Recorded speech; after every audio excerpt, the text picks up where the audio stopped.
పార్వతీపురం మన్యం జిల్లా కలెక్టర్ ప్రభాకర్ రెడ్డి గిరిజనులతో నృత్యం చేశారు. ప్రతి ఏడాది ఆదివాసీ గిరిజనులు సాంప్రదాయ ప్రకారం జరుపుకునే కందికొత్తుల పండుగ గుమ్మలక్ష్మీపురంలో ఘనంగా ప్రారంభమైంది. ఈ పండుగకు కుటుంబ సమేతంగా పాల్గొన్న కలెక్టర్ ముందుగా గిరిజనులతో కలిసి తుడుము కొట్టి డాన్స్ చేశారు. దీంతో గిరిజనం ఒక్కసారిగా సంభ్రమాశ్చర్యాలకు గురయ్యారు.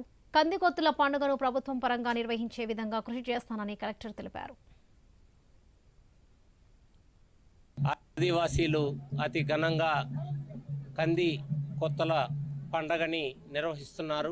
ఈ సంబరాలు ప్రతి సంవత్సరం కూడా డిసెంబర్ ఆఖరి వారంలో నిర్వహిస్తారు. ఈ ఆదివాసీలు తమ సంప్రదాయంగా తరతరాల నుంచి కూడా ఈ జాతరని జరుపుకుంటూ ఉంటారు.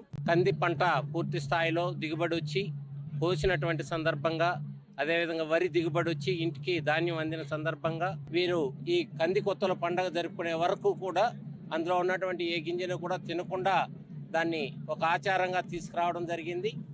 ఆంధ్రప్రదేశ్లో మన్యంకు ఉన్నటువంటి ప్రత్యేకతల్లో ఈ పండుగ కూడా ఒక ప్రత్యేకతగా, రాష్ట్రానికి కూడా ఒక ప్రత్యేక పండుగగా నిలుస్తుందని నేను ఆకాంక్షిస్తున్నాను.